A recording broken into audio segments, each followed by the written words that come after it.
ইবাদুর রহমান আল্লাহর গোলাম, তার চরিত্র ইয়ামশুনা আলাল আরদি হাউনা। আল্লাহ বলে যারা জমিনে চলবে অন্তরে কোনো অহংকার থাকবে না, বিনয়ের সাথে জমিনে চলে, এটা আল্লাহর গোলামের পরিচয়। যাদের অন্তর অহংকার আছে, রাসূলুল্লাহ বলছেন সরিষা পরিমাণ অহংকার থাকলে জান্নাতে পাপ প্রবেশ করতে পারবে না। অহংকার কি?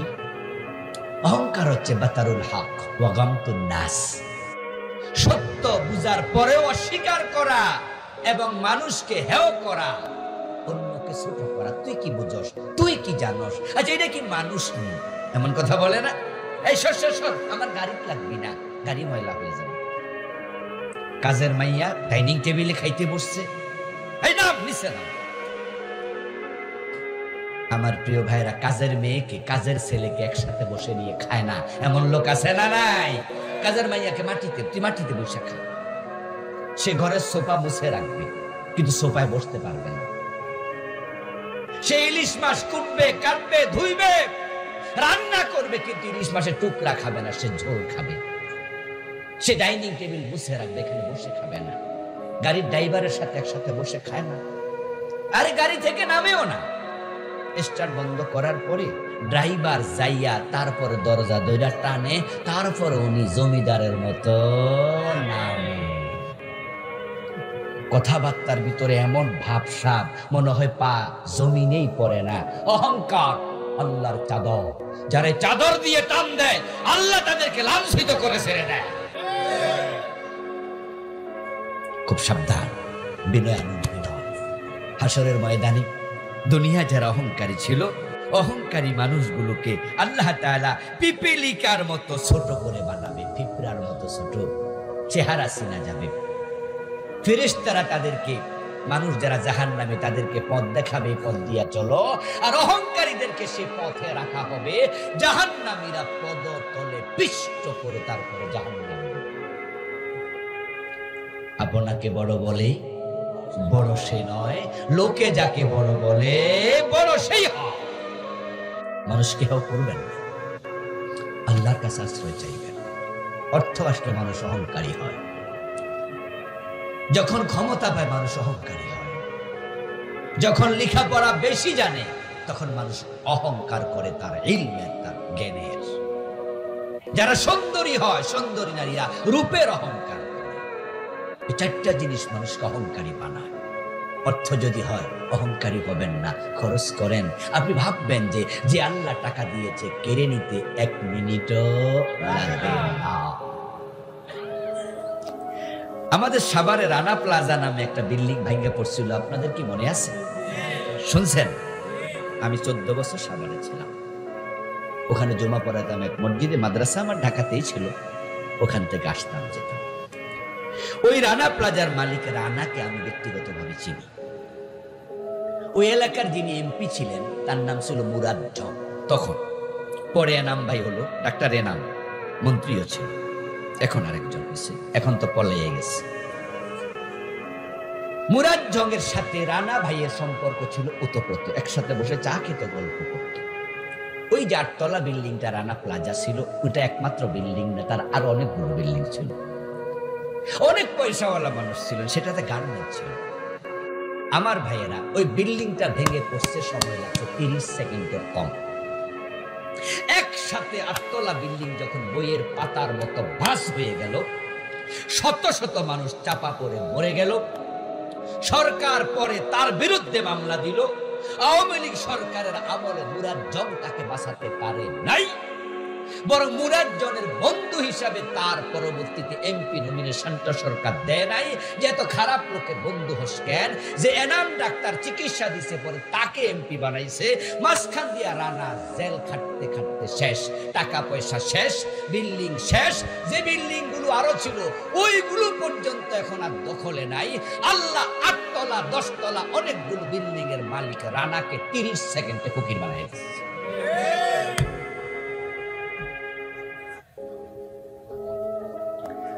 আপনার যে 2, 4, 5 কোটি 10 কোটি 20 কোটি হয়েছে, আল্লাহ নিতে কতক্ষণ লাগে? 1 সেকেন্ড। যেই রূপের অহংকার করছো সুন্দরী, এক সপ্তাহ যদি টানা ডায়রিয়া থাকে তাহলে তোমার সৌন্দর্য এমন ভাবে পালাবে নিজে আয়নার সামনে নিজের চিনতে কষ্ট। ছিলা তুমি ক্যাটরিনা, এক সপ্তাহ হইয়া যাইবা জরিনা। কিসের অহংকার রূপের? আর যদি 100টা ছোট ছোট ফক্স ওঠে না, না না ফক্স গুটি বসন্ত নাম শোনেন নাই? বসন্ত হইলে চামড়া পর্যন্ত পয়সা যায়, চেহারার মাঝে এরকম এরকম এরকম খাপ পড়া যায়, পামসা যেটারে বলা হয়। এক সপ্তাহ সব শেষ হয়ে যাবে, সিম্বারা নিজেকে। কিসের অহংকার? কিসের অহংকার রূপের? আর এলে বাবারে বাবা ঢাকা ইউনিভার্সিটির টিচার হয়েছে, সারছে কাম এমনে থাকে, এমনে হাঁটে। বুয়েটের টিচার হয়েছে, বিসিএস এ চাকরি পাইছে, বড় অফিসার হয়েছে, ইলমের অহংকার। ও দোস্ত শোনো, তোমার যে মাথার সুন্দর সুন্দর করে মগজের উপরে দেখবেন চিকন চিকন কিছু রগ আছে, কোষ আছে, ওই রগগুলোর মাঝে আল্লাহ তাআলা তোমার ইলম রাখছে, একটাতে পেস লাগাইয়া দিবে। ডাক্তার তোমাকে বলবে উনার স্মৃতি ভঙ্গ হয়েছে, জিজ্ঞাসা করে নাম কি? বড় পণ্ডিত কয় আমার নাম তো ভুলে গেছি, নামও মনে থাকে। ওই কোষের সামান্য পেস লাগছে, এটা বলে কয় স্ট্রোক করছে, জিহ্বা বাঁকা হয়ে গেছে, স্ট্রোক করছে চোখ দুটা আলোহীন হয়ে গেছে, স্ট্রোক করেছে ডান হাত ডান পা অবশ হয়ে গেছে। এমন আছে না নাই? তো তোমার যে মেধা, তোমার যে জ্ঞান, তোমার যে বিদ্যা, ওই বিদ্যা যে রোগের মাঝে আল্লাহ রাখছে, ওই রোগটা যদি সামান্য স্ট্রোক লাগাইয়া দেয়, তোমার সব এলেম 1 সেকেন্ডে হারাইয়া যাবে। আর ক্ষমতার অহংকার 5 তারিখে তো আমরা টের পাইছি কেমনে যে ক্ষমতা যায়। কইছিল 2041 2041, ওরে বাবা রে বাবা। আর ওয়াকার আইসা কয় 2041 লাগবে না, 45 মিনিটের বেশি নাই, পালান, শুধু পালান। এমন ভাবে পালাইছে রান্না করা খাবার খাওয়ার সময় পায় নাই। কিসের ক্ষমতার অহংকার? এমন ভাবে পালাইছে কাপড় চোপড় নিতে পারে নাই।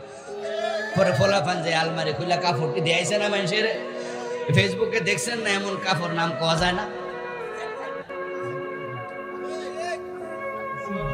অনেকে বলছে যে হুজুর এই সমস্ত কাপড় বুড়া মানুষ কি করছে? আমি কে হিতি জানে, আমি জানি কি। কিসের অহংকার? আল্লাহর বান্দারা কি অহংকারী হয় না বিনয় হয়? ইদা খাতাবাহুমুল জাহিলুনা ক্বালু সালামা। আরেকটি গুণ হচ্ছে যখন অভদ্র লোকেরা, মূর্খরা তর্ক করতে আসবে, আল্লাহর বান্দারা তর্কে লিপ্ত হয় না। তারা বলে আসসালামু আলাইকুম ভাই, আপনার পথে আপনি যান, সরি। ঝগড়াটে মানসিকতা আল্লাহর গোলামদের থাকে না। কথায় কথায় ঝগড়া করে, তো ঝগড়া লাইগা বউয়ের গায়ে হাত তোলে, এমন লোক আছে না নাই? বউ ফিটায়, ঝগড়াটে লোক। কথা হবে গালিগালাজ শুনে। হাদিসের মানুষ নামাজে যাইতে যাইতে গালি যাইতেছে, নামাজ দে বাইরে কেডারে আমার বড়ই গাছের বড়ই ফাললো, শুরু করছে গালি। বাবা রে বাবা, নিজের ফুতের বউ রে এমন গালি দে, ফুতের বউ আক্কল গুরু কইলো কিরে শ্বশুরে। পীর সাহেবের কাছে গেছে বিচার, জামনের মুড়ি শুধু গাইলা, এলাকায় কেউ বিচার করতে পারে না, এই বিচারকরাও গাইলা, কি বিচার করবো? তো ভাবছে পীর সাহেব হুজুর কইলেনি সোজা হয়। পীর সাহেব হুজুর মুরিদরে আইসা কয়, এই মিয়া মানুষকে বিচার দিছে, তুমি নাকি গালি গালাজ করো? তো হুজুর কইছে কোন শালা? আমি একটা গালি দেই কইছি? পীর সাহেব হুজুর আর লাগবো না, সাক্ষী দরকার নেই। এই কথায় কথায় গালি দেয় এমন লোক আছে কিনা? মুনাফিকের 4 নাম্বার আলামত। একটা হাদিসে 3টা, চতুর্থটা হচ্ছে কথা বললে গালি দেবে, ঝগড়া লাগলে গালি, অশ্লীল ভাষী। আমি দেখি যখন গাড়ি হেল্পার কন্ট্রাক্টররা নিজেরা লাগে, ওরে বাবা রে বাবা, এক এক গালির ওজন মনে 4-5 মন মারে, দইরা এমন গালি মারে, স্বামীও তো এমন লজ্জাকর কথা বলে না তার বউকে। এরপরে গালি গালাজ করে কিছুক্ষণ পরে আবার মিল্লাকে বিড়ি একটু দাম অর্ধেক ফেরতি অর্ধেক। মানে কি জানেন? মানে হলো তাদের কাছে গালিগালাজ কোনো ব্যাপার না, তাদের নাম আল্লাহর গোলামের কাতারে ঢুকবে না। الذين يقولون ربنا اصرف عنا عذاب جهنم, যারা আল্লাহর গোলাম হবে তাদের আরেকটা চরিত্র হলো তারা আল্লাহর কাছে জাহান্নাম থেকে ফানা চাইবে। আল্লাহুম্মা জিরনা মিনান নার দোয়া বেশি বেশি করবেন। ও প্রিয় ভাইরা, নবী মুহাম্মদ সাল্লাল্লাহু আলাইহি ওয়াসাল্লাম বলেন, মান সালাল্লাহুল জান্নাতা সালাসা মাররাত ক্বালাতিল জান্নাতু আল্লাহুম্মা আদখিলহুল জান্নাহ ওয়া মান ইস্তাআযা মিনান নারি সালাসা মাররাতিন ক্বালাতিন নারু আল্লাহুম্মা আজিরহু মিনান নার। যদি কোনো ব্যক্তি আল্লাহর কাছে 3 বার জান্নাত চায়, আল্লাহ খবরটা জান্নাতের কাছে পৌঁছায়া দেয়, জান্নাতকে কথা বলার সামর্থ্য দেয়। তখন জান্নাত বলে, আল্লাহ তোমার বান্দা যেহেতু আমাকে চায়, আমি জান্নাতও বলি তুমি তাকে আমার মাঝে ঢুকায়া দাও। ওমান ইস্তাআযা মিনান নারি সালাসা মাররাত, আর আল্লাহর বান্দা যখন আল্লাহর কাছে জাহান্নাম থেকে 3 বার ফানা চায়, তখন এই মেসেজটা আল্লাহ জাহান্নামের কাছে পৌঁছায়া দেয়, জাহান্নামকে কথা বলার ক্ষমতা দেয়। তখন জাহান্নাম বলে, আল্লাহুম্মা জিরহু মিনান নার, আল্লাহ আমি জাহান্নামও বলি তাকে জাহান্নাম থেকে মুক্তি দিয়ে দাও। এজন্য আল্লাহ বলছে, যারা আমার গোলাম তারা জাহান্নাম থেকে ফানা চায়, বেশি বেশি ফানা চাওয়া লাগবে, ঠিক আছে? জাহান্নামকে ভয় করুন, ভয় করুন, ভয় করুন। নিজের আমলের ব্যাপারে তো আশাবাদী হবেন না। আমরা তো বেশি আশাবাদী হই, আমরা মনে মনে বলি বেহেশত আমারে না দিয়ে আল্লাহ দেয় কারে। আর যারা 2-4 রাকাত তাহাজ্জুদ পড়ে, এমন আছে অনেকে, হে তো ঠেলায়া ধরে না, হে কয় যে অমুক খারাপ তমুক খারাপ, ও তো জাহান্নাম, শুধু আমি একা জানি। এই যে আপনার ভিতরে ভাব ঢুকছে, এটা কিন্তু আপনার জন্য মোটেও ভালো লক্ষণ না। জান্নাতীরা বিনয়ী হয়। ওসমানের মতো লোক কবর দেখলে কাঁদতে কাঁদতে দাড়ি ভিজায় ফেলতেন, মাটিতে পড়তো দাড়ি বেয়ে বেয়ে। সাহাবী হানজালা রাদিয়াল্লাহু তাআলা কাঁদছে আর হাঁটছে। আবু বকর সিদ্দিক দেখছেন যে হানজালা, কোন হানজালা? যাকে গাসিলুল মালাইকা বলে, যা শাহাদাতের পরে ফেরেশতারা ওনাকে গোসল দেওয়ার জন্য আসমানে নিয়ে গেছে। ওই সাহাবী হানজালার কথা বলছে, হাঁটছে আর কাঁদছে। আবু বকর সিদ্দিক তাকায়া দেখেন যে উনি কাঁদে। জিজ্ঞাসা করলেন, ভাই আপনি কাঁদছেন কেন? হানজালা রাদিয়াল্লাহু তাআলা আনহু জবাব দেয়, ভাই আমি কাঁদি কারণ আমি মুনাফিক হয়ে গেছি। আবু বকর বলে, ভাই হানজালা আপনি কেমনে মুনাফিক হইলেন বুঝলাম না। হানজালা রাদিয়াল্লাহু তাআলা আনহু বলেন, শুনুন আবু বকর, আমি রাসূলের কাছে যখন থাকি তখন আমার ঈমান থাকে খুব তাজা। আল্লাহ, জান্নাত, রাসূল এগুলো সব সময় অন্তরে প্রাধান্য পায়। জাহান্নামের ভয়ে আমার অন্তর বিগলিত থাকে, কিন্তু বাড়িতে গেলে দেখি এগুলো কমে যায়। ব্যবসা বাণিজ্য, লেনদেন, পোলা মাইয়া বৌজি, তাদের ভালোবাসা অন্তরে ঢুকে যায়। তাহলে আমার তো উপায় নাই। আবু বকর বলে, হানজালা তাহলে তো মামলার আমিও আসামি। তো আপনি কোথায় যাচ্ছেন? হানজালা রাদিয়াল্লাহু তাআলা আনহু বলেন, আমি রাসূলুল্লাহর কাছে যাচ্ছি এই রোগ থেকে কেমনে মুক্তি পাওয়া যায় তা জানার জন্য। আবু বকর বলে, আমিও যাব, চলেন। 2 জন গেলেন, প্রিয় নবীর কাছে কাহিনী শোনালেন। আমার রাসূল শুনে বলে, হানজালা টেনশন করো না, এটার নাম মুনাফিকি না, বরং আমি নবী, তাই আমার কাছে আসলে ঈমান বাইরা যায়, আমার কাছ থেকে দূরে গেলে ঈমানের শক্তি একটু কমবে, এটা স্বাভাবিক। যদি আমার কাছে আসার পরে ঈমানের যে তেজ থাকে, আমার কাছ থেকে যাওয়ার পরে তেজ থাকতো সমান সমান, তাহলে ফেরেশতারা তোমাদের সাথে ওফেন মুসাফা করতে থাকতো। ওসমান কাঁদে ভয়ে, কবর কি আচরণ করে জানি না। হানজালা কাঁদে ভয়ে, আমি মুনাফিক হয়ে গেলাম কিনা। রাসূলের সাহাবাদের মাঝে মদিনার সব মুনাফিকের নাম জানতেন এমন একজন সাহাবী ছিল। উনার নাম ছিল হযরতে হুযায়ফা ইবনুল ইয়ামান রাদিয়াল্লাহু তাআলা আনহু। হযরত হুযায়ফাকে বলা হতো সাহেবু সিররিন নবী, রাসূলুল্লাহর গোপন তথ্য ভান্ডার। হযরত ওমরের মতো মানুষ একদিন হুযায়ফাকে প্রশ্ন করে, হুযায়ফা, রাসূল তো মদিনার সব মুনাফিকের নাম আপনার কাছে বলেছে, ওখানে ওমরের নাম আছে নাকি?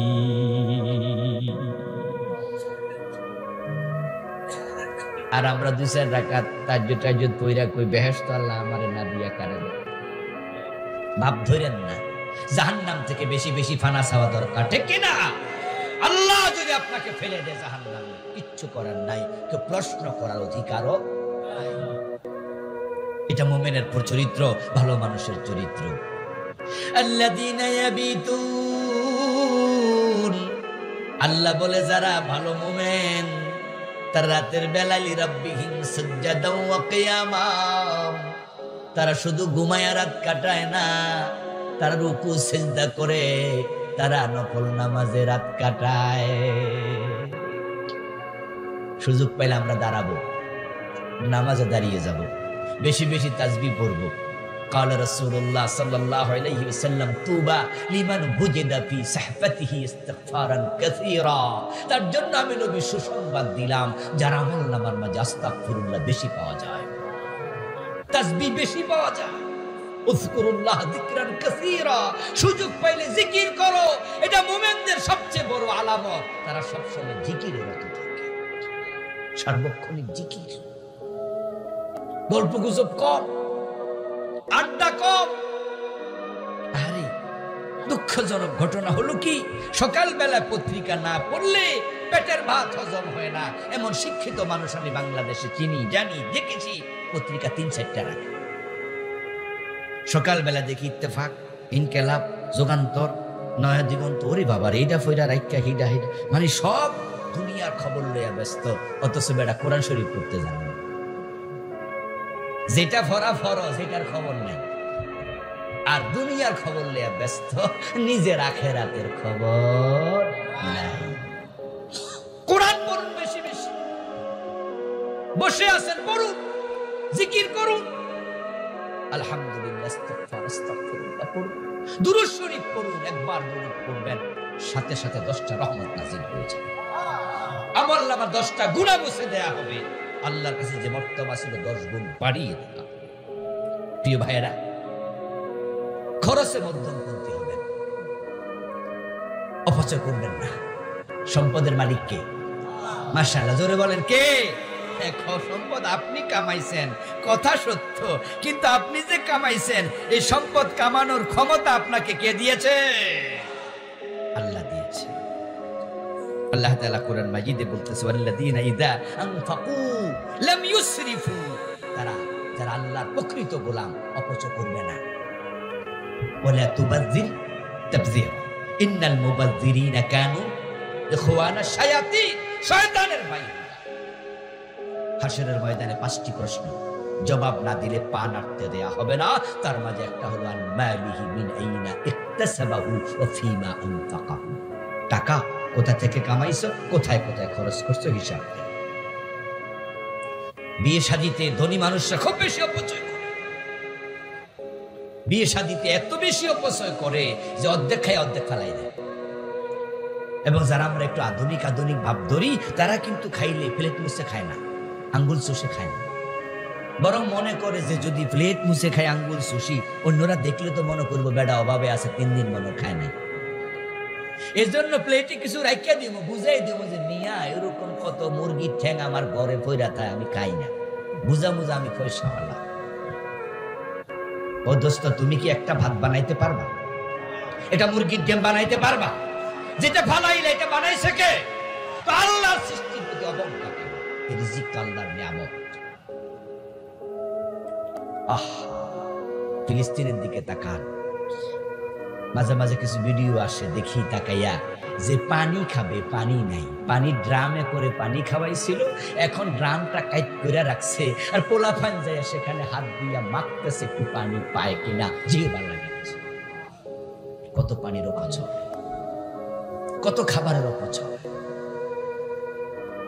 আল্লাহর বান্দারা অপচয়কারী হয় না। সন্তানদের ব্যাপারে সাবধান। আমরা যারা পয়সাওয়ালা আছি, আমরা নিজেরা কামাইছি পয়সা, যার কারণে খরচ করার সময় আমাদের একটু লাগে, কারণ যে কামায় সে বুঝে কামাইতে কষ্ট আছে।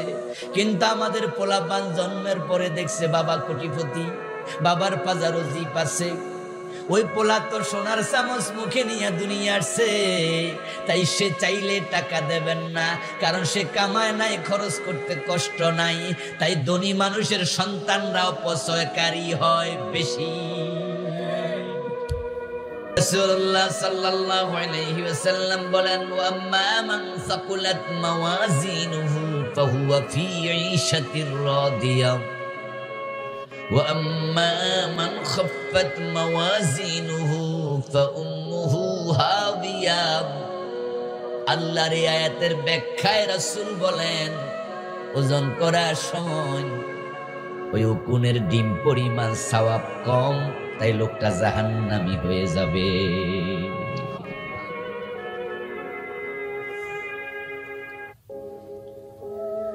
সে সেদিন আফসোস করে বলবে, হায় রে, একটাবার যদি দুনিয়ায় বেশি সুবহানাল্লাহ বলতাম, আজকে তো সওয়াবের অভাবে পড়তাম না।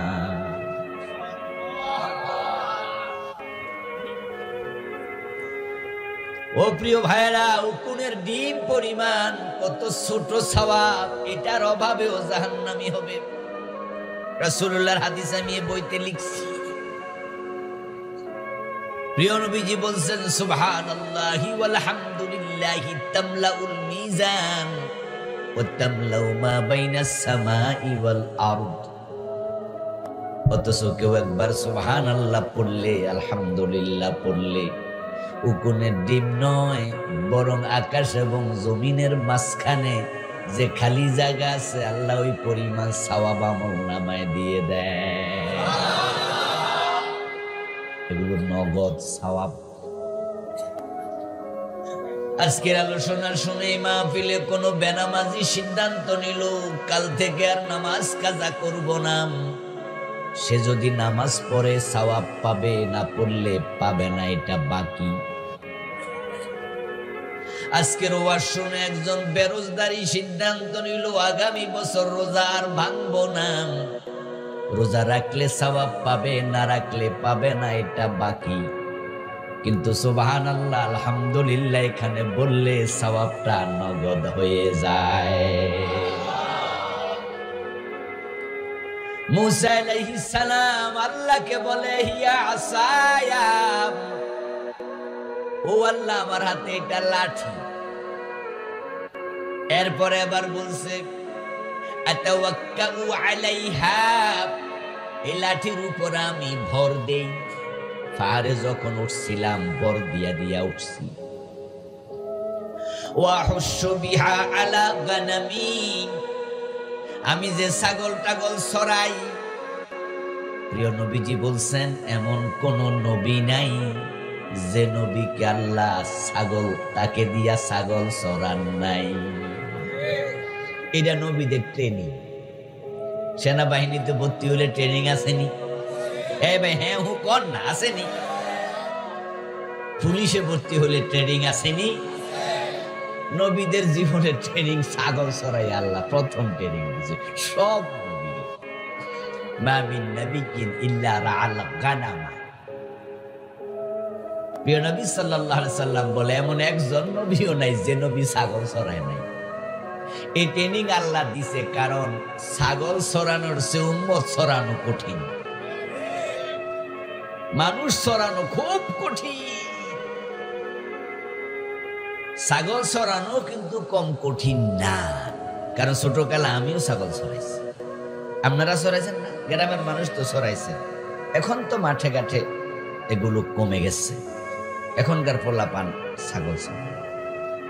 ছাগল লইয়া যখন আমরা যাইতাম, বৃষ্টি যদি আইতো আর ছাগল 2-3টা থাকতো, তাহলে বইয়া বইয়া কান্দন ছাড়া উপায় আছে না। কারণ একটা এদিকে দৌড় মারে, আরেকটা ওইদিকে দৌড় মারে, আর সামনে যদি একটু ছোট খালমাল থাকতে পারে তাহলে সামনে গিয়া টানলে এমনে থাকে। ঠিক কিনা, ঠিক কিনা, মনে আসেনি? সামনে টান মারলে 2 ঠ্যাং এমনে, আমনে টানলে হেঁচড়াইয়া যাইব, আইটা যাইব। আর যদি আপনি পিছন দিয়ে ধরে নি মারেন তাহলে এমনি দৌড় মারবেন। 2-3টা যদি ছাগল থাকতো আর আপনি একা হইতেন, উপায় নাই। আল্লাহ ছাগল ছড়ায়া নবীদেরকে ধৈর্যের ট্রেনিং দিছে। সুবহানাল্লাহ পড়ে। কারণ আপনি যদি ছাগলের লগে রাগ কইরা মাথা তুলে আসার মারেন তো ছাগল বাঁচব না।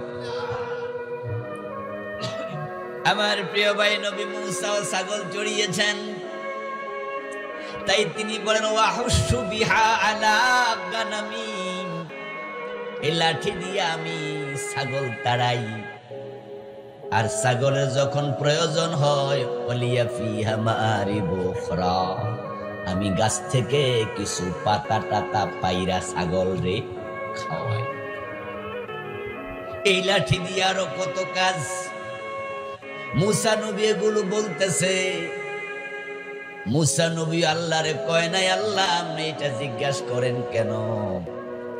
আবার আল্লাহ কয় নাই মুসা জিগাইছি হাতে কি, লাঠি পর্যন্ত কইয়া থামলা না মিয়া, এত কথা কও কেন? আল্লাহ কয় না, দুইজনে গল্পে গল্পে মাতোয়ারা হয়ে যায়। তো মাহফিলে আমরা আসছি দূর থেকে, সব কথা আমরা একা কইলি কি মজা জমবো? এজন্য আপনারও হেঁয়ে মেয়ে কইয়ে নাকি। এরপরে হলো শীতকাল, কথাবার্তা কইলে কিন্তু একটু তাজা মাজা থাকবেন, না হয় নিজের অজান্তে চোখ বন্ধ হওয়ার সম্ভাবনাও তো। প্রিয় ভাইয়েরা, আল্লাহর বড় দয়া যে আমরা আগস্ট বিপ্লবের পর, জুলাইয়ের বিপ্লবের পর সারা বাংলাদেশে এবার এত মাহফিল হয়, এত মাহফিল আর গত 15 বছরে বাংলাদেশের অসংখ্য জায়গা ছিল যেখানে মাহফিলের অনুমতিও ছিল। আমিও দেবিদ্বারে 2 বছরের মতো মাহফিল করতে পারি নাই। একটা ওসি ছিল চরম বেয়াদব, সে আমি আসলেই পুলিশ পাঠাই। সাতকানিয়াতে, সাতকানিয়া নাম শুনছেন? লোহাগড়া, সেখানে এমপি ছিল একজন হুজুর টাইপের মানুষ। ও বেটা, আমি ওখানে দূরে মাহফিল আমি কম রাখি নরমালি আমার মাদ্রাসার কারণে, আমি তো শিক্ষক মানুষ, তাই আমি দূরে মাহফিল খুব কম দিই। পুরা সিজনও 10টা দিই, সব ঢাকার চারিপাশে শেষ। যেমন কালকে আমরা দেবিদ্বার মাগরিবের পরে করছি, ওই যে কালিকা বিষ্ণুপুর দেবিদ্বার সাথে জাফরগঞ্জের পাশে। এরপরে রাতে করছি বুড়িচং, আজকে এখানে, মানে আমি ঢাকার চারিপাশের দিকে শেষ। এরপরও সাতকানিয়া শখ করে একটা মাহফিল ফলাফল চাইছে দিছি, যাইয়া দেখি আমি যাওয়ার আগে পুলিশ হাজির। ওই নদবী সাহেব নামি আমার নাম শুই নাই নাকি পুলিশ পাঠাই দিছে। করে বাবা, এই লোক যেন আইতে না পারে। আমার বন্ধু ঠিক একই ভাবে গত 15 বছরে শত শত কোরআনের মাহফিল তারা বন্ধ করে দিয়েছিল। আলহামদুলিল্লাহ, এবার মাহফিল হচ্ছে নির্বিঘ্নে, নিঃসংকোচে, নির্দ্বিধায় কথা বলা যায়, কারো কাছে অনুমতির জন্য যাওয়া লাগে না।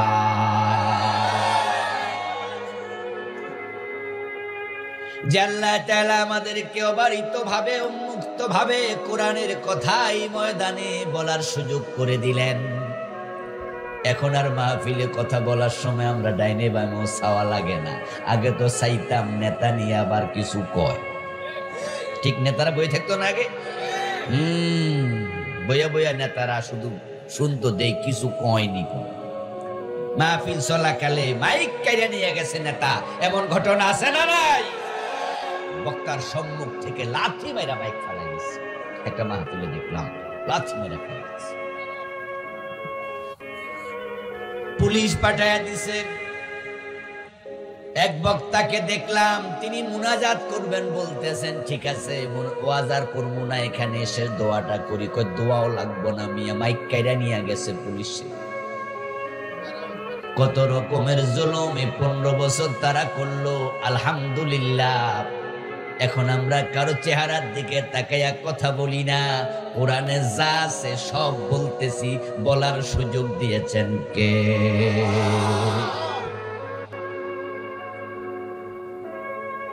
ইসলাম কি অপূর্ণ ধর্ম না পরিপূর্ণ ধর্ম?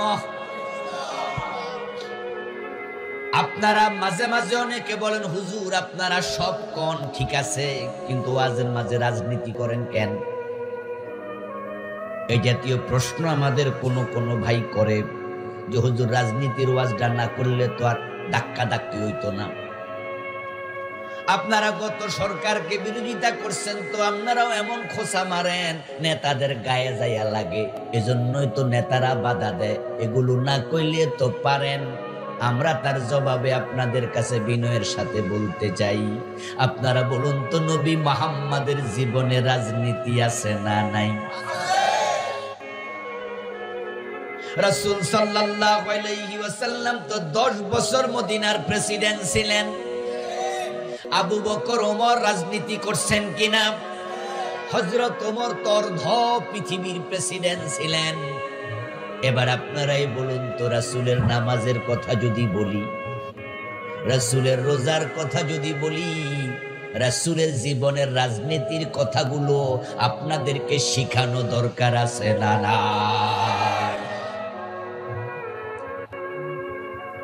এখন রাসূলুল্লাহ সাল্লাল্লাহু আলাইহি ওয়াসাল্লামের রাজনৈতিক জীবন নিয়ে কথা বললে নেতাদের গায়ে লাগিয়া যায়। কারণ নেতারা তো রাজা হয়, এমপি হয় সাদাবাজি করার জন্য, ঠিক কিনা? দেশের টাকা বিদেশ পাঠাইয়া কানাডায় বেগম পাড়া বানানোর জন্য। যখনই আমরা নবী মুহাম্মাদের জীবনে রাজনীতির আলোচনা করি, তখন নেতারা বুঝে এই রাজনীতি পাবলিক যদি শিখে ফেলে তাহলে বাটপারদেরকে আর ভোট দেয়া হবে না। তাই তাদের সামনের রাজনীতিতে লাল বাতি জ্বলবে। ও প্রিয় ভাইরা, রাসূলুল্লাহ সাল্লাল্লাহু আলাইহি ওয়াসাল্লামের পুরা জীবন আমাদের জন্য আদর্শ। তাই রাসূলের জীবনের সব আলোচনা দরকার আছে না না?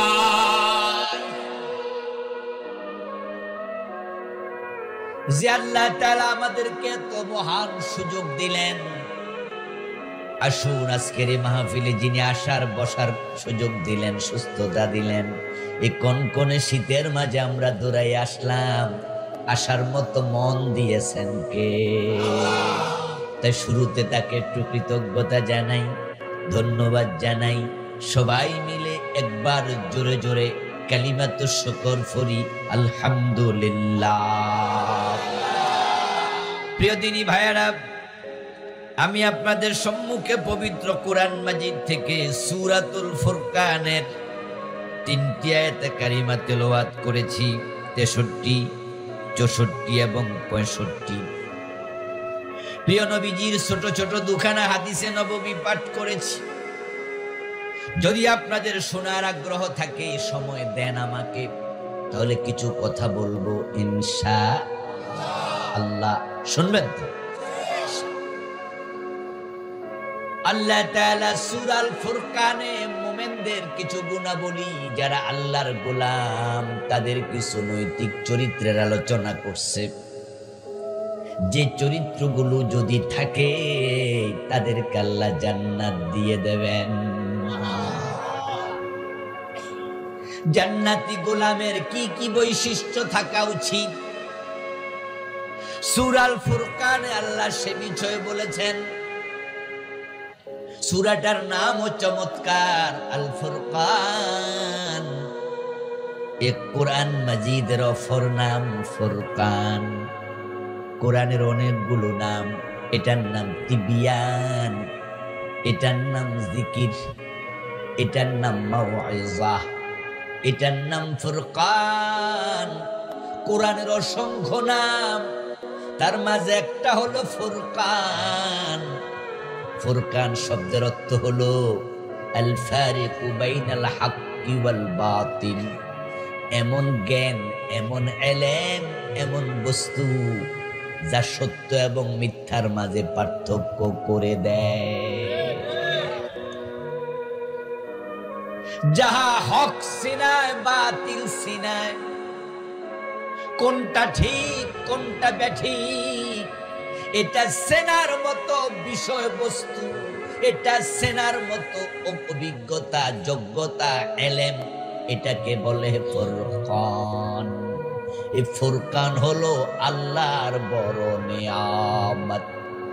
কারণ যদি আপনি ঠিক বেঠিক চিনতে না পারেন, তাহলে আপনি নামাজ পড়ার পরেও আপনি জাহান্নামী হওয়ার সম্ভাবনা আছে। যেমন যারা কাদিয়ানি, তাদের মসজিদ আছে না নাই? তারা নামাজ পড়ে কিনা? কিন্তু গোলাম আহমদ কাদিয়ান, সে যে বেঠিক, সে যে বাতিল, সে যে ভণ্ড, এটা কাদিয়ানিরা বুঝতে পারে নাই। তারে হক মনে কইরা তাকে নবী মানছে। কাদিয়ানীদের ঈমান আছে না গেছে? অথচ তারা তো 5 ওয়াক্ত নামাজও পড়ে। ও প্রিয় ভাইরা, হিন্দুদের মাঝে ঘুষ খায় না, ওজনে কম দেয় না, মালে বেজাল দেয় না, এমন 2-4 জন সৎ হিন্দু আছে না নাই? কিন্তু এই লোকটা জান্নাতি না জাহান্নামী? কারণ সে মূর্তি পূজা করে। মূর্তি যে খোদা নয়, এটা বুঝতে সে ব্যর্থ। ও দোস্ত, যারা আছে বাংলাদেশে দেওয়ানবাগের মুরিদ, যারা আছে মাইজভান্ডারের মুরিদ, যারা 18শির মুরিদ, ওদের মাঝে 5 ওয়াক্ত নামাজি মুরিদ আছে না নাই? আমি এমন মাইজভান্ডারের মুরিদও পেয়েছি যে লোকটা সুবহানাল্লাহ আলহামদুলিল্লাহ জিকির সারাক্ষণ করে। আমার এক আত্মীয় ছিল, ঢোল বাজাইতো। উনারা মাইজভান্ডারের মুরিদ ছিল। আমি দেখতাম যখনই শরীয়তের কোনো বিষয় নিয়ে আমার মসজিদে আলোচনা করতাম, জুমার দিন জুমা, আমি দেখতাম উনি লাফাইয়া লাফাইয়া উঠতো। বুঝতাম যে বেটার এশক আছে, আবেগ আছে। কিন্তু নিজের বউ লইয়া বেপরদা পীরের কাছে চলে যেত।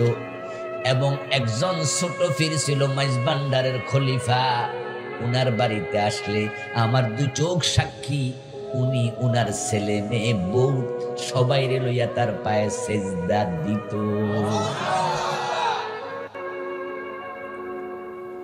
আমার সে আত্মীয় নামাজি ছিল, জিকির আজকার করত, কিন্তু পীরের পায়ে যে সেজদা দিত, বউ বেপরদা পীরের বাড়িতে নিত, এই কাজটা যে না হক, এটা যে ভুল, এটা বুঝার ক্ষমতা তার ছিল না। ফুরকান মানে হলো এমন ইলম, এমন জ্ঞান, এমন বস্তু যা আপনাকে হক কোনটা, না হক কোনটা, বাতিল কোনটা, সঠিক কোনটা, এটা চিনতে বুঝ দেবে, চিনার ক্ষমতা দেবে। কত দামি জিনিস, কত দামি জিনিস। এবার বলুন তো, এই ফুরকান মানুষকে দেয় কে? বুঝার মতো ইলম ক্ষমতা কে দেয়? কোরআনে আল্লাহ নিজে এটা বলেছেন, ইন তাত্তাকুল্লাহা ইয়াজআল লাকুম ফুরকানা। আল্লাহ বলেন, তোমরা যদি মুত্তাকি হও, ভালো মানুষ হও, আমি আল্লাহর ভালো গোলাম হও,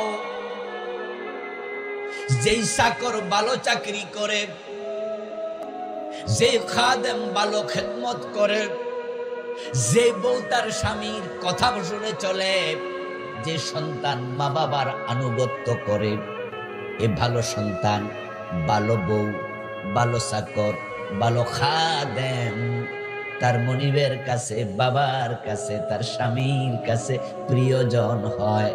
তাই প্রিয়জনকে আমরা মাঝে মাঝে অনেক উপহার দেই।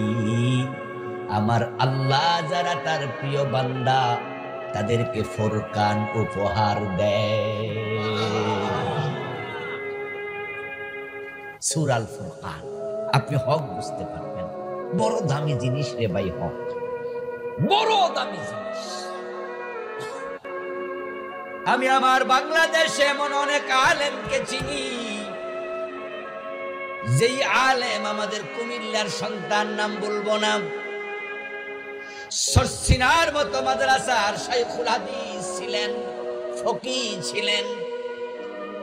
আমাদের পাশের থানা বাড়ি, উনি মারা গেছেন। বড় বড় কিতাবের হাসিয়া শুদ্ধ মুখস্থ পারতেন, কিন্তু ওই লোকটার আমি আকীদার মাঝে শিরিক দেখেছি। উনি বলতেন রাসূল নাকি গায়েব জানে, অথচ গায়েবের মালিক কে? ও দোস্ত দেখেন, বড় আলেম, সরসিনার মতো মাদ্রাসার শাইখুল হাদিস, হাজার হাজার আলেমের উস্তাদ ছিলেন, বুখারীর হাসিয়া শুদ্ধ মুখস্থ পারতেন, কিন্তু উনার আকীদা এত জঘন্য ছিল দুই এক জায়গায়, যে আকীদার কারণে ঈমানটাই থাকে না। আল্লাহর বক্তব্য, কুল্লা ইয়ালামু মান ফিস সামাওয়াতি ওয়াল আরদিল গায়বা ইল্লাল্লাহ। ও নবী, আপনি বলুন, আকাশ এবং জমিনে আল্লাহ ছাড়া কেউ গায়েব জানে না। গায়েবের মালিক কে? ফুরকান নাই ওনার কাছে। উনি হক না হক বুঝতে ব্যর্থ হয়েছেন। ও আমার প্রিয় ভাইরা, বাংলাদেশের আরেকজন বড় আলেম, কওমি অঙ্গনের আলেম, কওমি আলেমদের মাঝে তাম বাংলাদেশে 10 জন বড় আলেম যদি এখন হিসাব করা হয়, তার মাঝে 10-এর মাঝে একজন হবেন। নাম আমি বললাম না উনারও, উনি বেঁচে আছেন। আমি যখন পিএইচডি করি ঢাকা বিশ্ববিদ্যালয়ে, তখন আমার পিএইচডির অভিসন্দর্ভ থিসিস করার সময়, অভিসন্দর্ভ তৈরি করার সময়, ওই আল্লাহর বান্দার লিখা একটা বই আমাকে পড়তে হলো। উনার বই আমি এর আগে আর পড়িনি। উনি অনেকগুলো বই লিখেছে, বেঁচে আছেন এখন। উনার বইটা পড়ে আমি অবাক হলাম। ওরে বাবারে বাবা, এত দারুণ লেখনী, ভালো জানে।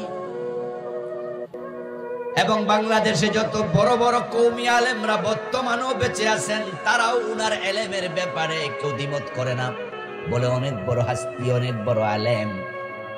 কিন্তু উনাকে আমরা কয়েক বছর আগে দেখেছি শাহবাগের মোড়ে নাস্তিকদের সাথে হাত মিলাইছে।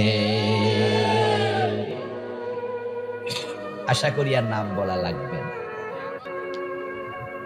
উনাকে সরকার খুশি হইয়া শোলাকিয়া যে একটা ঈদগাহ আছে না, ওইটার খতিব বানাইছে। ও বন্ধু আমার, বলুন তো আওয়াজ দিয়ে, যে নাস্তিকের সাথে হাত মিলায়, ওই লোকটা হক বুঝতে পারলে নাস্তিকের সাথে হাত মিলাইতো? শাহবাগের মোড়ে এমন কিছু লোক একত্রিত হয়েছিল, যে লোকগুলোর মাঝে অধিকাংশ ছিল নাস্তিক, ওরা ছিল ব্লগার। তার মাঝে একজনের নাম ছিল আসিফ মহিউদ্দিন। হেফাজতের যখন উত্থান হলো, শাহবাগের মোড় থেকে নাস্তিকদেরকে যখন তাড়িয়ে দেয়া হলো, আসিফ মহিউদ্দিন দেশ থেকে পালিয়ে গেল।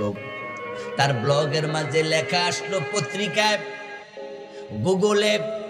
আমি তার ব্লগের মাঝে পড়লাম, সে নিজে ব্লগে লিখেছে, ফাঁসি চাই, ফাঁসি চাই আন্দোলন তখন চলে। সে লিখেছে, যদি শাহবাগের মোড়ে তোমাদের আল্লাহ নেমে আসে, আমি আল্লাহরেও ফাঁসি দেব।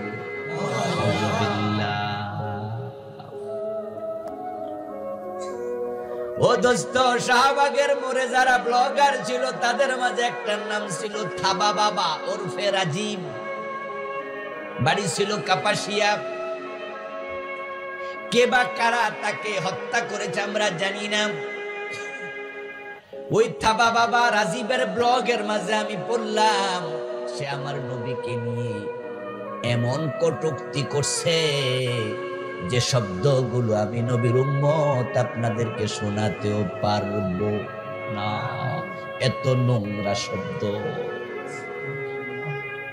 আর এই মৌলবী তাদের সাথে গিয়ে হাত মিলাইছে। ও দোস্ত, আরেকজন আলিয়া লাইনের বড় আলেম, সরকারের কয়টা টাকা পয়সার লোভে পইরা গত সরকারের প্রধানমন্ত্রীর আপনি একজন জান্নাতি মহিলা, মনে আছে না? যে মহিলার নির্দেশে 5 তারিখ মে মাসের শাপলা চত্বরে হাজার হাজার আলেমের বুকের রক্তে তাজা রক্তে পথ রঞ্জিত হয়েছে। যে মহিলার নির্দেশ আল্লামা সাইদি 13 বছর জেল খাটছে, যে মহিলার নির্দেশে দেশের হাজার হাজার আলেম কারাবন্দী। ও দোস্ত, উনি বলতেছে আমি একজন জান্নাতি। তাহলে যে এই মহিলাকে জান্নাতীদের যা সার্টিফিকেট দেয়, বুঝতে হবে হক না হক বুঝার ক্ষমতা আল্লাহ কেড়ে নিয়ে গেছে। কোনটা হক কোনটা না হক এটা বুঝার জ্ঞানের নাম ফুরকান। এটা আল্লাহর পক্ষ থেকে বড় দামি হাদিয়া। আল্লাহ তাআলা বলেন ওই সূরা ফুরকানে, আমার যারা গোলাম তাদের কিছু গুণাবলী শোনো। আজকের মাহফিলে আমরা যারা আছি, আওয়াজ দিয়ে বলুন তো, আমরা কি মালিক না গোলাম? আমাদের মালিক কে? জোরে বলেন, আমরা কার গোলাম? কোন লজ্জা টজ্জা লাগে নাকি? বরং আল্লাহর গোলাম হওয়ার মাঝে আমাদের অন্তরের তৃপ্তি। প্রিয় নবী সাল্লাল্লাহু আলাইহি ওয়াসাল্লাম বলেছেন, কুনু ইবাদাল্লাহি ইখওয়ানা। ও দুনিয়ার সব মুসলমান, তোমরা সবাই আল্লাহর গোলাম হয়ে যাও। আল্লাহর গোলাম আমরা। এখন গোলাম বললেই হবে না, বললেই হবে না। আল্লাহ সূরা ফুরকানে বলে, ইবাদুর রহমান, রহমানের গোলাম তারা। এবার একটা একটা করে গোলামের কিছু পরিচয় আল্লাহ দেয়। এই এই চরিত্রের গুণাবলী থাকবে, তখন বুঝবা তারা আল্লাহর গোলাম। যদি সেগুলো পাওয়া না যায়, চরিত্রের মাঝে উল্টা হয়, তাহলে গোলাম দাবি করছো, কিন্তু আল্লাহ তোমারে গোলামের তালিকায় ঢুকায় নাই। যে ব্যক্তির নাম আল্লাহর গোলামের তালিকায় থাকবে না, সে হাসরের দিন জান্নাত পাবেও না। তাই জান্নাত দেওয়ার আগে আল্লাহ তাআলা একটা আহ্বান করবেন, তিনি বলবেন, ফাদখুলি ফি ইবাদি ওয়াদখুলি জান্নাতি। সবাই আমার সাথে একটু পড়ুন, ফাদখুলি ফি ইবাদি ওয়াদখুলি জান্নাতি। সবাই বলেন সুবহানাল্লাহ। হাসরের ময়দানে কোটি কোটি মানুষ থাকবে, ইয়াসলাউনাহা ইয়াউমাদ্দিন ওয়া মা হুম আনহা বিগাইবিন ওয়া ইযাল কুবুরু বুসিরাত। যেদিন কবর খুলে দেয়া হবে, ফাইযা হুম কিয়ামুন ইয়ানজুরুন। কোরআনে আল্লাহ বলে, সব মানুষ কবর থেকে তারা দাঁড়ায়া যাবে, একজন লুকায় থাকতে পারবে না। ওয়ামা হুম আনহা বিগাইবিন, একজন লুকাতে পারবে না। গায়েব মানে অনুপস্থিত। যত মানুষ পৃথিবীতে এসেছিল, যত মানুষ আসবে, সবাই হাজির হাসরের ময়দানে। ও দোস্ত, কোটি কোটি মানুষের সবাই তো জান্নাতি না, বরং জান্নাতি মানুষ তো বড় কম। যেমন আজকের পৃথিবীতে মানুষ আছে প্রায় 800 কোটি, তার মাঝে 600 কোটির বেশি হলো কাফের। মুসলমান আছে মাত্র 250 কোটি। মুসলমানদের মাঝেও আবার বেনামাজি আছে না নাই? বেরোজগারি আছে না নাই, সুদখোর আছে না নাই, এগুলা কি জান্নাতি? 600 কোটি কাফের জাহান্নামী, বেনামাজি বেরোজগারি এগুলো সব জাহান্নামী, হারামখোর ঘুষখোর মদখোর জাহান্নামী। জান্নাতি তো কম, অথচ হাসরের ময়দানে মানুষ তো বিলিয়ন বিলিয়ন কোটি। আদম থেকে প্রলয় পর্যন্ত যত মানুষ আসবে সবাই হাজির। আল্লাহ জান্নাত দেবেন মাত্র 120 কাতার মানুষকে শুরুতে। মাত্র কত কাতার? আহলুস সাফফি 20, আহলুল জান্নাতি 20 ওয়া মিআতু সাফফিন। প্রিয় নবী সাল্লাল্লাহু আলাইহি ওয়াসাল্লাম বলেন, জান্নাতীরা 120 কাতারে বিভক্ত হবে, বাকিরা সবাই জাহান্নামী। 120 কাতার হবে জান্নাতি, মানুষ তো ট্রিলিয়ন ট্রিলিয়ন কোটি। তো কারা 120 কাতারে ঢুকবে? আল্লাহ তাই বলবেন, ফাদখুলি ফি ইবাদি। হাসরের ময়দানে তোমরা যারা আছো, তোমরা দেখি আমার গোলামের কাতারে কারা কারা ঢুকতে পারবে, ঢোকো। কারা কারা ঢুকতে পারবে, ঢোকো।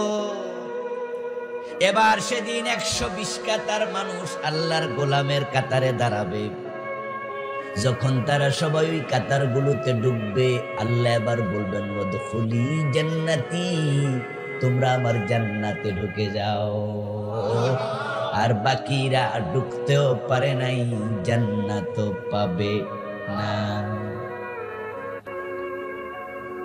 ওয়াল আমরু ইয়াউমাইযিল লিল্লাহ। মনে মনে যদি ভাবেন যে ঢুকা যাবো, কি কোন হুজুর, আমরা কত চালাক আপনি জানেননি। কইছে না শর্ট করে ঢুকে যাইব। মনে মনে ভাববেন যে শর্ট করে ঢুকে যাবেন। ও দোস্ত, কিয়ামতের দিন সব কিছু নিয়ন্ত্রণে থাকবে কার? ইয়াউমা লা তামলিকু নাফসুন লিনাফসিন শাইআ ওয়াল আমরু ইয়াউমাইযিন লিল্লাহ। আল্লাহ যখন হাসরের ময়দানে ঢুকবেন, প্রকাশিত হবেন, নিজেকে মুক্ত করবেন। ইয়াকশিফু রাব্বুনা আন সাকিহি। সহিহ বুখারীতে এসেছে, প্রিয় নবী সাল্লাল্লাহু আলাইহি ওয়াসাল্লাম বলেন, আল্লাহ তার নালার কাপড় তুলবেন। কাশাফা ইয়াকশিফু, প্রকাশ করবেন। আন সাকিহি, তার নালা, তার কদম। এর মানে আল্লাহ হাসরের ময়দানে প্রকাশিত হবেন। আল্লাহকে দেখার সাথে সাথে যারা দুনিয়ায় ভালো মানুষ ছিল, আল্লাহর প্রকৃত গোলাম ছিল, তারা সব সিজদায় পড়ে যাবে।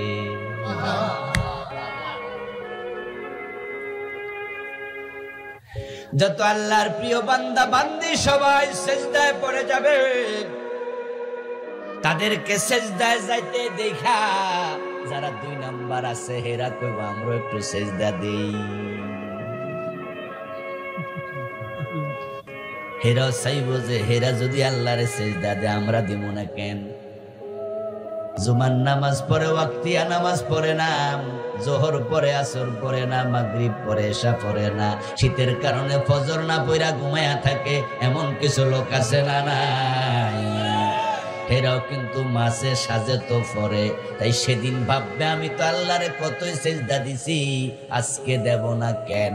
সেও সিজদা দিতে চাইবে। রাসূল বলেন, ফায়াউদু যাহরুহু তাবাকাম ওয়াহিদা। সিজদা দিতে পারবে না, কারণ সবকিছু আল্লাহর নিয়ন্ত্রণে। আল্লাহ তার মেরুদণ্ডের হাড্ডি কাঠের মতো শক্ত বানাইয়া দেবে।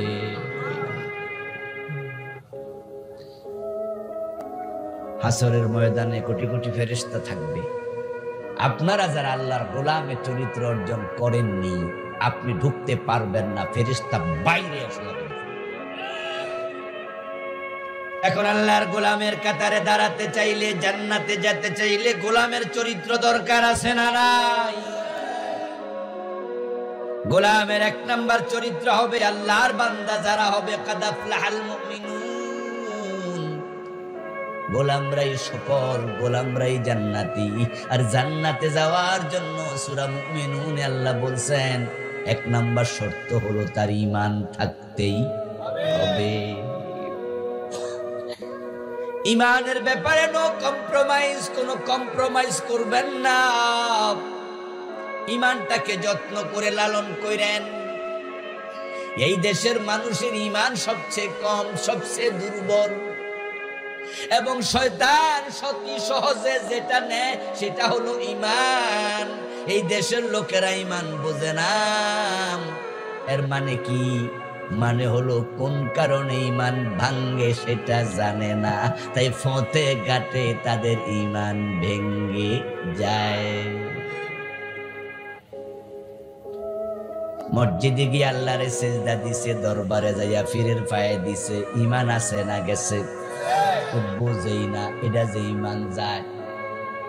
রাস্তায় গেছে আপনাদের এই যে কি বাজার জানি এটা, খাতঘর বাজার। বাজারে যাইয়া রাস্তার উপরে দেখে এক বেটা টিয়া ফাঁকি লইয়া বসে রইছে, অনেকগুলো ইমবেলাপ তার সামনে। আর ওই বেটা বলতেছে এখানে ইমবেলাপের মাঝে আপনাদের কার কি ভাগ্য আছে? ভাগ্য লেখা আছে টিয়া ফাঁকি ছেড়া দিমু। এটা যে ইনভেলাপটা মুখে কামড় দিয়া নিবে, এটার ভিতরে যা ফরমু সেটা হলো আপনার তাকদির। প্রতি ফাঁকি তাকদির গণলে আপনার এটা 5 টাকা করে 10 টাকা করে। দেখবেন লাইন দইরা গোল হইয়া মানুষ দাঁড়াইছে, তখন হাতের রেখা দেখাইনার কাছে, ওই টিয়া ফাঁকিওয়ালার কাছে, বান্দরের কাছে, গণকের কাছে তাকদির জানতে যায়। যখন মানুষ অন্যরে জিজ্ঞাসা করে আগামী দিনের খবর, সাথে সাথে ঈমান চলে যায়, কারণ আগামী 1 সেকেন্ড পরে কি হবে শুধু জানে কে। সে কফর বোঝে না, শিরিক বোঝে না, ঈমান তার থাকে না। ওয়াল্লাযীনা হুম ফি সালাতিহিম খাশিউন, আল্লাহর মুমিন বান্দা ভালো গোলামের দ্বিতীয় গুণ হলো তারা হবে সবাই নামাজের ব্যাপারে বড় যত্নশীল। তারা নামাজ পড়বে খুশু খুদুর সাথে। কিন্তু আমাদের দেশে আমরা কত ঈমানদার দাবিদার বেনামাজি দেখতে পাই। আমাদের নিজেদের ঘরের মাঝেও বেনামাজি আছে না নাই? বাবা নামাজি, ছেলে যুবক নামাজে যায় না, বরং এমন নামাজি বাবা আমি পেয়েছি জানি, যিনি ফজরের টাইমে মসজিদে যায় শীতের মাঝে, অথচ যুবক ছেলের গায়ে কম্বল টাইনা দিয়ে যায়। ছেলে ঘুমাক, মেয়ে বলে মা আমি রোজা রাখবো, রোজা রাখবো। বাচ্চা বড় হয়েছে, ক্লাস 8-এ পড়ে, 9-এ পড়ে, মা আমার ডেকে দিও ভোর রাতে। মা বাবা লুকায় লুকায় সাহারি খায়, বাচ্চা যেন টের না পায়, কারণ তার সামনে পরীক্ষা। রোজা রাখলে শরীর খারাপ হবে, পরীক্ষায় ব্যাঘাত ঘটবে। তার কাছে আল্লাহর হুকুমের সে পরীক্ষার রেজাল্টের দাম। তোমার নামাজ তুমি খুশুওয়ালা নাম, ওয়াল্লাযীনা হুম লিয-যাকাতি ফাঈলুন। মুমিন আল্লাহর গোলামেরা শুধু নামাজি হবে না, ইসলামে যে যাকাতের বিধান আছে তারা যাকাত যথাযথ আদায় করবে। আমাদের দেশে মাসআলায় কত ধনী লোক ধরা, নামাজ যদিও পড়ে, রোজা যদিও রাখে, হজ করতে রাজি হয়, কিন্তু যাকাতের ব্যাপারে বড় ঘাটতি। যাকাত যদিও দেয় লামসাম, যখন মাত্র অ্যাকাউন্টে 5 লাখ টাকা ছিল, প্রতি লাখে 2,500 যাকাত দিয়ে দিছে। যাকাত হয়ে গেছে 50 লাখ টাকা। 1 কোটি টাকার যাকাত 2.5 লাখ দিয়ে দাও, কিন্তু টাকাটা যখন বাইরা 10 কোটি হয়ে যায়, 50 কোটি হয়ে যায়, 100 কোটি হয়ে যায়, এবার কিপটামি শুরু। তখন এবার ম্যানেজারকে বলে, অফিসের অফিসারকে বলে যাকাত দেও, একটা শাড়ি, একটা লঙ্গি। এবারে কয় স্যার জাকাত আইছে কত, হিসাব করমুনি। ওই বেশি কথা কইও না, দিয়া লাও। অথচ জাকাত দেয়া যেমন ফরজ, জাকাতের হিসাব করা ফরজ। জাকাতের পার্সেন্টেজ 2.5% হাদিস দ্বারা নির্ধারিত।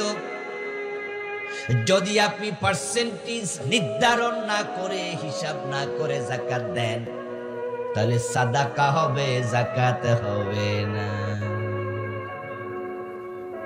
আপনি যদি কোন যে বেশি দিন, বেশি দিল হবে। মাগরিবের নামাজের ফরজ কয় রাকাত? যদি আপনি 4 রাকাতের নিয়ত বাঁধেন, তাহলে নফল হবে, ফরজ হবে না। যদি আপনি 2 রাকাতের নিয়ত বেঁধে মাগরিবের নামাজ পড়লেন, তাহলে নফল হিসাবে 2 রাকাত আদায় হবে, ফরজ হবে না।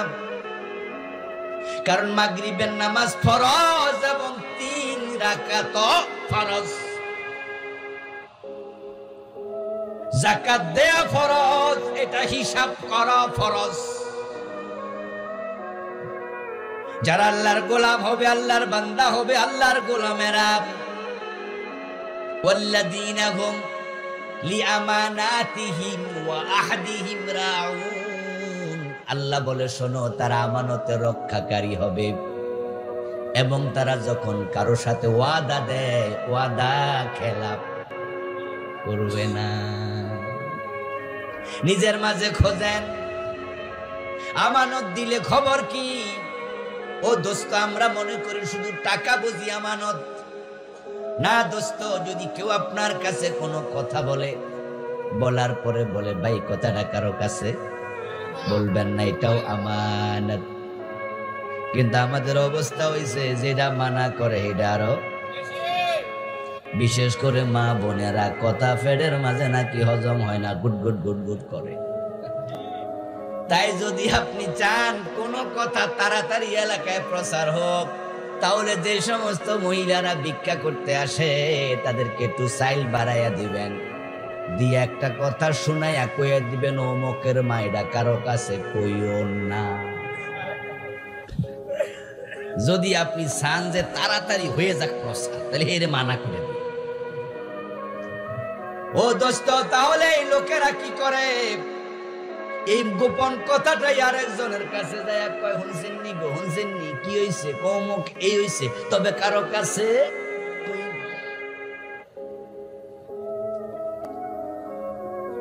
কয়দিন আগে আমাদের বাংলাদেশে এক বক্তা আসছে, মিজানুর রহমান আজহারি আসছে না? আপনারা শুনবেন, আমাদের কুমিল্লার সুলতান। তো উনি দেশে আসছে গত সপ্তাহে। একজনে ফেসবুকে লিখছে, উনি আসার আগের দিন বা 1-2 দিন আগে লিখছে, না জানি আসার পরে লিখছে, যে ডক্টর মিজানুর রহমান আজহারি দেশে এসেছেন, তবে এটা বলতে নিষেধ, তাই কেউ যেন কারো কাছে না বলেন। কোথায় লিখছে এটা? উনি যে দেশে আছে এটা বলা কি নিষেধ, এই জন্য কেউ যেন কারো কাছে। আহারে আমানত। আমরা মানুষের কথা, অন্যের কথা লাগাইয়া তারপরে আবার বলে দিই কারো কাছে। যদি আপনার কাছে কেউ টাকা রাখে, আপনি টাকা খেয়ে ফেলবেন, নষ্ট করে ফেলবেন, আর দেবেন না, কত বড় খেয়ানত! এটা মুনাফিকের আলামত। আমানতের গুরুত্ব শরীয়তে এত বেশি। আমানত শব্দটি আমনন থেকে এসেছে। আমানত শব্দের অর্থ নিরাপত্তা। গুরুত্ব বুঝুন এবার। যদি আপনার কাছে 100 টাকার নোট 10 টাকা আমানত রাখে, বললা আমার 1000 টাকা আপনি রেখে দেন, আমি যখন চাইবো আপনি আমাকে দেবেন। 10টা 100 টাকার নোট 1000 টাকা হলো, আমি আপনার কাছে রেখে চলে গেলাম। আধা ঘন্টা পরে একজন এসে বলল, ভাই 1000 টাকার বাংতি হবে নাকি? আমার কাছে একটা 1000 টাকার নোট। আপনি মনে মনে ভাবলেন, ওই বেটা 1000 টাকা রেখে গেছে, আমার কাছে তো 10টা 100 টাকার নোট আছে, আমি তার এটা দিয়ে 1000 টাকা রাখবো। 10টা 100 টাকার নোটও 1000, আর একটা 1000 টাকার নোটের মূল্য 1000। অসুবিধা তো নাই, বেটার টাকা মাইরাও খাই নাই, টাকা কমও দেব না, 1000 তো দেব। শরীয়তের বিধান হলো এটাও নাজায়েজ, এটাও খেয়ানত, কারণ সে যেমনে দিছে তেমনে রাখার নামই পরিপূর্ণ আমানত। আপনি কোন রকমের তাসাররুফ সেখানে চালাতে পারবেন না।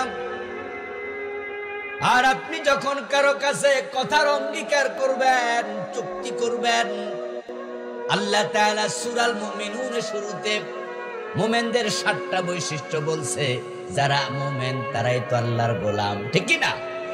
আমি সেগুলো 1 নম্বরে আনলাম। অঙ্গীকার করলে আপনাকে অবশ্যই অঙ্গীকার রক্ষা করতেই হবে, কিন্তু বড় দুর্ভাগ্য, বড় পরিতাপ, আমরা ওয়াদা দেই ডজন ডজন, কিন্তু পর ওয়াদা পালন করলাম কিনা এগুলো খবরও রাখি না। বিশেষ করে যারা আমাদের দেশে এমপি, মন্ত্রী, চেয়ারম্যান হয়, নেতা হয়, তাদের তো ওয়াদার অভাব নাই, কিন্তু পরে অনেকে খবরও।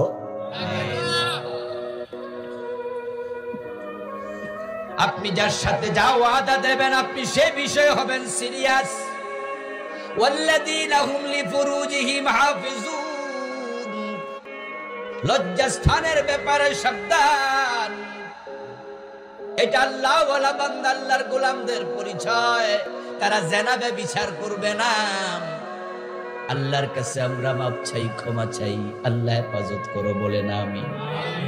চোখের জেনার অভাব নাই, হাতের জেনার অভাব নাই, মুখের জেনার অভাব নাই, বাস্তব জেনার অভাব নাই। এখন তো মোবাইল ফোনের কারণে, এখন এই যে হাতের মাঝে অ্যান্ড্রয়েড সেট, এটা জেনার বাজার মিলাইয়া দিছে।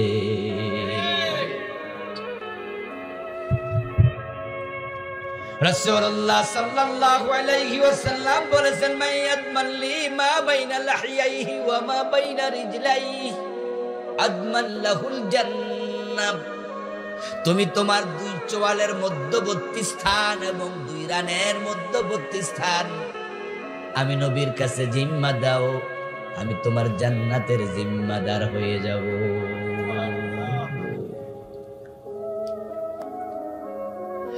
ইন্নামাল মুমিনুনা আল্লাযীনা ইযা যুকিরাল্লাহু ওয়াজিলাত কুলুবুহুম ওয়া ইযা তুলিয়াত আলাইহিম আয়াতুহু যাদাতহুম ঈমানা। আপনি আল্লাহর গোলাম কিনা, আপনি মুমিন বান্দা কিনা তার প্রমাণ যখন আপনার কাছে আল্লাহর নাম স্মরণ করবে, তখন আপনার অন্তর বিগলিত হবে, অন্তরে ধাক্কা খাওয়া লাগবেই। যখন কোরআন আপনার সামনে তেলাওয়াত করা হবে, আপনি মজা পাওয়া লাগবে, আপনার ঈমানের জোশ বৃদ্ধি পাওয়া লাগবে।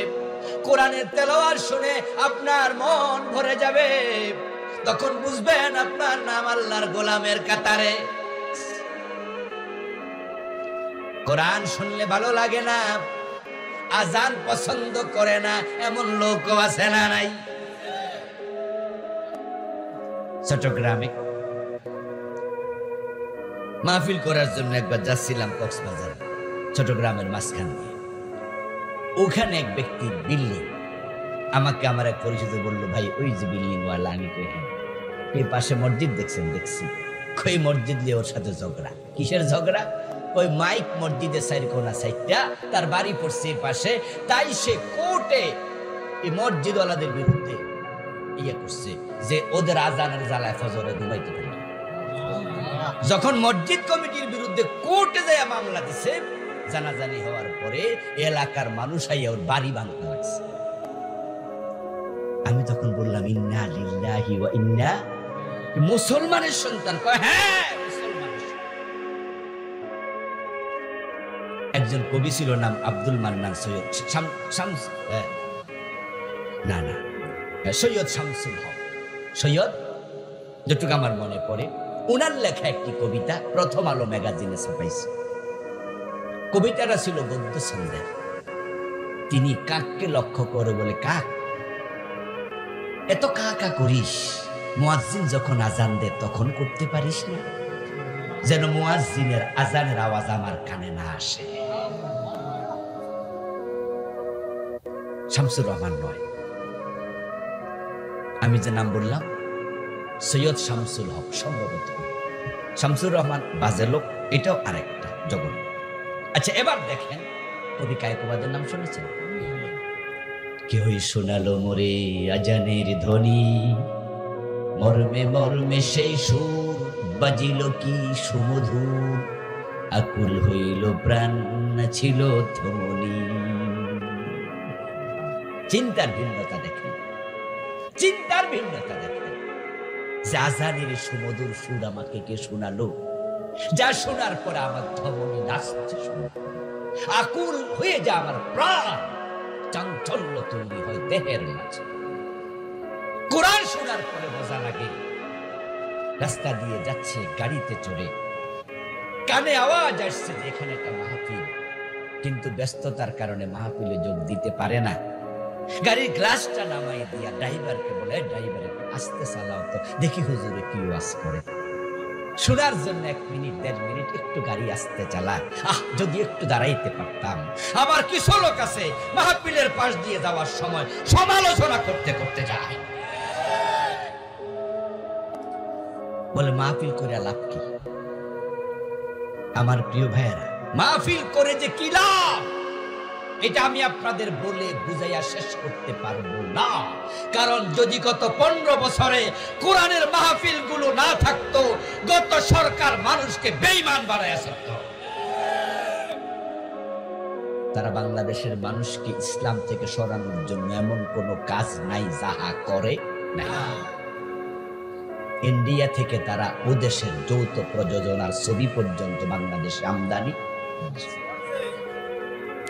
শুধু বাংলাদেশের সিনেমা দিয়ে চলবে না, ইন্ডিয়ার সিনেমা যৌথ প্রযোজিত, বাংলাদেশ ইন্ডিয়া মিলে টাকা দিয়ে সিনেমা বানাচ্ছে। উদ্দেশ্য কি একটু বোঝেন? ঈমান শেষ, উদ্দেশ্য ঈমান ধ্বংস করা। কারণ তারা জানে বাংলাদেশের সিনেমার নায়ক নায়িকারা, তারা যদি বেপরদায় লাফালাফি করে, যুবকেরা দেখে, মানুষ দেখে, তাহলে চোখের জেনা হবে, কবিরা গুনাহ হবে, কিন্তু ঈমান তো যাবে না। কবিরা গুনাহ করলে কি ঈমান চলে যায় নাকি? ঈমান থাকে, গুনাহগার হবে। আর আমাদের দেশের সিনেমার নায়ক নায়িকারা অধিকাংশ মুসলিম। এদেশের কালচারটা এমন ভাবে তৈরি, যদি কোনো নায়ক নায়িকা স্বামী স্ত্রীর অভিনয় করতে গিয়ে নায়ক তার স্ত্রীকে পিটা, তার বউ যদি চিৎকার দেয় তাও আল্লাহ আল্লাহ করে চিৎকার দেবে। কিন্তু হিন্দুরা যখন সিনেমা বানাবে আল্লাহর জায়গায় ভগবান ঢুকে দেবে। মুসলমানের সন্তানরা বারবার শুনবে ভগবান ভগবান ভগবান, ঈশ্বর ঈশ্বর ঈশ্বর। তাদের সিনেমার মাঝে যখন তারা উলুধ্বনি দেবে, তখন এই সিনেমা যদি মুসলমানের ঘরে চলে, ওই মুসলমানের ঘরের ভিতরে উলুধ্বনি বাজবে। ঢাকার রাস্তার মাঝে কিছু পোস্টার দেখলাম, অনেক পোস্টার লাগাইছে। পোস্টারে তো চোখ পরে রাস্তাঘাটে হাঁটলো, পোস্টারের মাঝে দেখি সিনেমার নাম হলো দুগ্গা। দুগ্গা নামে একটা সিনেমা বাংলাদেশে আসলো, ইন্ডিয়া থেকে বানানো। ওটার মাঝে দুর্গা দেবীর 10 হাত, তার পায়ের নিচে অসুর, এক হাতের মাঝে বড় একটা বল্লম। আমার বন্ধু, সিনেমার ভিতরের কাহিনী আমি জানি না, জানার কথাও না। আমরা তো আর এগুলোর ধারে কাছের লোক না, জানবো কেমনে?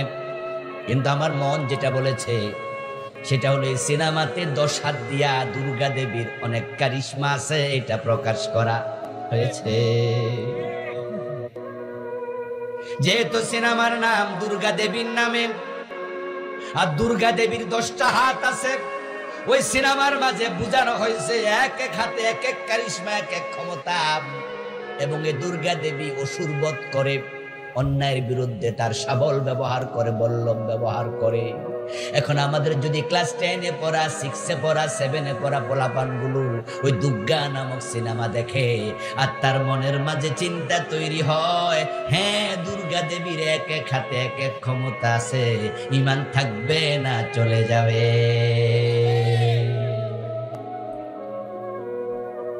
গত সরকার আমাদের বইয়ের মাঝে কুফর ঢুকাইছে, শিরিক ঢুকাইছে। এই ওয়াজ মাহফিল কত দরকার। গত সরকার আমাদের দেশের সিলেবাসের বইতে ঢুকাইছে ধর্ম যার যার উৎসব সবার।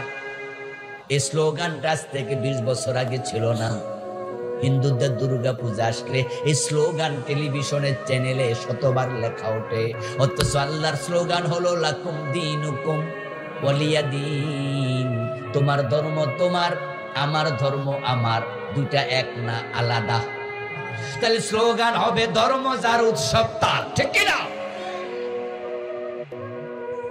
ওরা আমাদের বইয়ের মাঝে কুফরি ঢুকাইছে। 2023 সনের বইতে ঢুকাইছিল বিবর্তনবাদ। মানুষ নাকি বান্দরা ছিল। আমার বন্ধু, মানুষ বান্দর থেকে এসেছে, এই বিশ্বাস যে করবে ঈমান থাকবে না, চলে যাবে। আমাদের আলেমদের বিরোধিতার কারণে 2023-এর ওই বিবর্তনবাদের সিলেবাসের অংশ সরকার স্থগিত করতে বাধ্য হয়েছে। আর আমাদের বিরোধিতা কোথায় ছিল? আমাদের বিরোধিতা ছিল মাহফিলের প্যান্ডেলগুলোতে।